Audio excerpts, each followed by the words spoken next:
खुलुमबाय दिनैनि Bodoland इंखं television studio हलाव आं मलेन बसुमतारी दिनैनि गाय रादाबफोराव दं। रुनिकाटा हाग्रा बिफाना सासे सुबुंखौ गुलि गावदों। काजलगावआव गुदि फोरोंगिरि आफादा सोमावसारदों। सा-सानजा ओनसोलाव अमिक्रन सफैबाय। मोसौ सिन्डिकेटजों लोब्बा थानाय सासे पुलिस जवान एरेस्ट। तालिबाना आइजोफोरनि थाखाय गोदान आयेन लाबोदों। सिलचराव गंसे ट्राकनिफ्राय पुलिसआ 200 बस्ता बार्मिज गय हमदों। सनितपुरनि बरसलायाव पिकनिक जाहैनानै सासे लाइमोना गोमानानै दं। दानिया फैदो आबुं रादाबाव।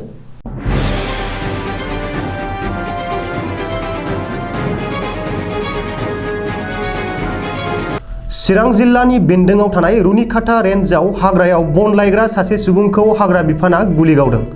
दिनै फुङाव जादों बे जाथाया। मिथिनो हानाय बादिब्ला रुनिकाटा रेन्जनि सिङाव थानाय दाउजें गन्थं ओनसोलाव दिनै फुंनि 5:30 रिंगायाव बन लायनो थांनाय ओनसोलनि सासे सुबुंखौ रुनिकाटा हाग्रा बिफाना गुलि गावो। बे जाथायाव लामसरन नार्जारी मुंनि सासे सुबुङा गुलि नांजाना गोब्राब जखम जायो। सुलुङाव फोरमायथिनाय बादिब्ला रुनिकाटा रेन्जनि रेन्जार जसमनि मुसाहारिनि दैदेननायाव नायदिंहैनाय हाग्रा रैखाथि बिफाननि जवानफोरनि गुलियाव लामसरन नार्जारी बिखुंथिं हाबना बिखानि साखाथिजों सोरखिलांदों। बबेखानि लामसरन नार्जारीखौ गोब्राब हालोदाव काजलगावनि जोहोलाव सोमब्ला बसुमतारी सोरखारि देहा फाहामसालियाव थिसननाय जादोंमोनब्लाबो उननि समाव गोजौ फाहामथायनि थाखाय बङाइगावनि लवार आसाम हस्पिटालाव लांनाय जायो। नाथाय देहायारि हालोदखौ लानानै लवार आसाम हस्पिटाला बरपेटा मेडिकेल कलेज देहा फाहामसालियाव रेफार खालामहरनो होननानै मिथिनो हादों। बेनि बागै नखरनि सुबुंफोरा बुंनाय बादिब्ला लामसरन नार्जारीया बन फाननानैसो जाग्रा सुबुं, बेनिखायनो दिनैबो फुङावनो बन लायनो थांदोंमोन। बेयावनो हाग्रा बिफाना दंफां सिखाव होनना गुलि गावो। चिरां जिल्लानि सदर काजलगावआव दिनै गुदि फोरोंगिरि आफादा सोमावसारनाय हाबाफारि बानजायदों। काजलगावआव थानाय जिल्ला बेंगिरि मावख'नि लांगोनायाव दिनै चिरां जिल्लानि बेन्दोंआव थानाय काजलगाव महकुमा गुदि फोरोंगिरि आफाद, बिजनी महकुमा गुदि फोरोंगिरि आफादा आरो चिरां जिल्ला बर' फोरोंगिरि आफादा जथायै सोमावसारनाय हाबाफारि लादों। गोदान पेन्सन स्किमखौ बोखांना लाफिननानै गोजाम पेन्सन स्किमखौनो बहाल लाखिनाय, गासैबो रोखोमनि कन्ट्रेक्चुएल फोरोंगिरिफोरखौ सोरखारि आरो अरायथा खालामनाय, गोदान सोलोंथाइ खान्थि 2020 आव फोरोंगिरिफोरनि खहा खालामनाय आयेनखौ बोखांना लानाय, आसामनि सोलोंथाइ बिफाना लानाय बिथांखिखौ थाबैनो मावफुंनाय, गाहाय फोरोंगिरि थिसननाय आरो ग्रेजुवेट फोरोंगिरिफोरनि बे स्केलखौ 8,700 खालामनांगौ होननानै दिनैनि बे सोमावसारनाय हाबाफारिनि गेजेरजों चिरां जिल्लानि गुदि फोरोंगिरि आफादा दाबि खालामदों। मख'नो गोनांदि चिरां जिल्ला गुदि फोरोंगिरि आफादा सोमावसारनायखौ लोब्बा लाना चिरां जिल्लानि DEO नि गेजेरजों गाहाय मन्त्रि नरेन्द्र मदि आरो गिबि मन्त्रि डक्टर हिमन्त बिश्व शर्मानो गांसे गोसोखांलाइ दैथायहरो। बबेखानि सोमावसारनायाव बाहागो लानाय सासे फोरोंगिरिया फोरमायनाय बादिब्ला गोदान पेन्सन स्किम बादियै आजिरा मोननायनि उनाव फोरोंगिरिफोरा जेबो खाबु मोना। बेनिखायनो फोरोंगिरिफोरनि खाबुनि थाखाय गोदान पेन्सन स्किमखौ बोखांना लाना गोजाम पेन्सन स्किमखौनो बहाल लाखिनांगौ। बेजों लोगोसेनो गुदि फरायसालिनि गाहाय फोरोंगिरिफोरा मुङावल' गाहाय फोरोंगिरि, नाथाय गाहाय फोरोंगिरिनि स्केल मोना होननानैबो अजद होदों। आसाम आरो सा-सानजा ओनसोलनि थाखाय सांग्रां जानायनि सम आरो गाज्रि खौरां। सा-सानजा ओनसोलाव सफैबाय कर'ना भाइरासनि गोदान जोलै अमिक्रन। दासिम आसामाव अमिक्रन गैयाब्लाबो सा-सानजा ओनसोलनि मणिपुर रायजोआव अमिक्रनआ सफैबाय। मणिपुराव सा-सानजा ओनसोलनि गिबिसिन अमिक्रन पजिटिभ केस मोनबाय। बेजों लोगोसेनो आसामावबो बांसिन सांग्रां जानायनि सम सफैबाय। मिथिनो हानाय बादिब्ला थांनाय 21 डिसेम्बर खालि कभिड पजिटिभ मोननो हानाय सासे सुबुंनि देहायाव दिनै अमिक्रन पजिटिभ मोनदों। बावैसो तान्जानियानिफ्राय गिदिंना फैदोंमोन अमिक्रनजों गाग्लोबजानाय 48 बोसोर बैसोनि सुबुङा। मख'नो गोनांदि सा-सानजा ओनसोलाव गिबि अमिक्रन पजिटिभ मोननो हानाय सुबुंनि बागै रोखायै मिथिनो हानाय जायाखै आरो बै सुबुंनि सिनायथिनि बागै गेबेङै फोसावथ'नाय जायाखै। मोसौ माफिया आरो मोसौ सिन्डिकेटखौ मदद खालामनानै गावनो जोबथेसालियाव थांनांबाय आसाम पुलिसनि सासे जवाना। मिथिनो हानाय बादिब्ला नगाव जिल्लानि बरघाट पुलिस थानानि जवान पंकज गगैखौ मोसौ सिन्डिकेटआव लोब्बा लाखिनायनि दायाव एसपि आनन्द मिश्रआ हमबाय।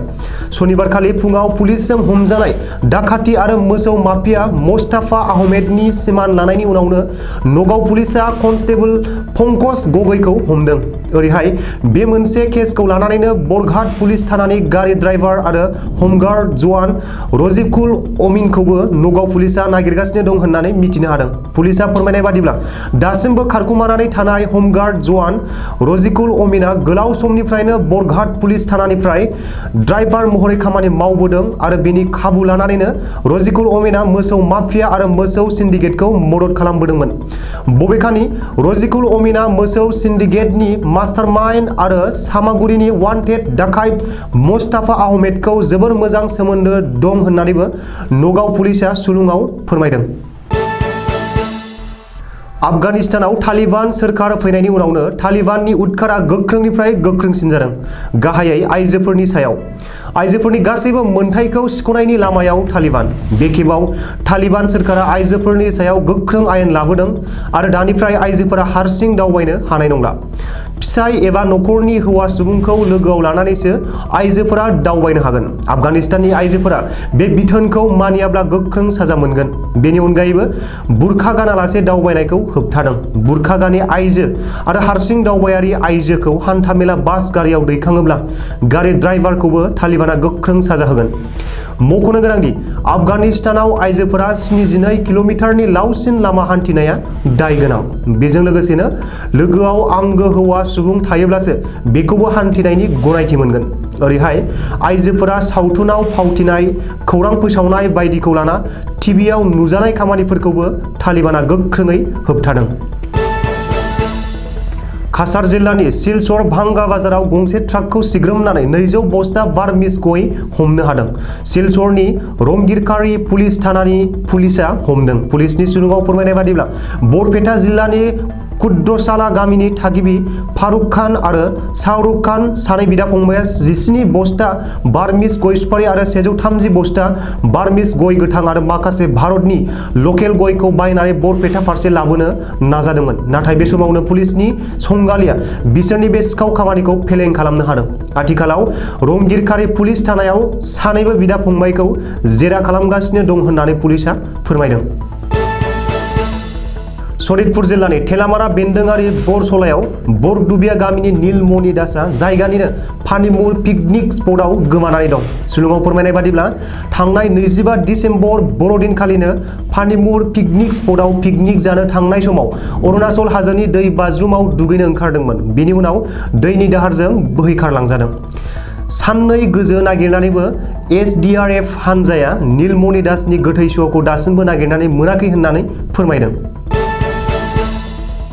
दिनैनि रादाबा एसेनोसै, गोजोन्थों।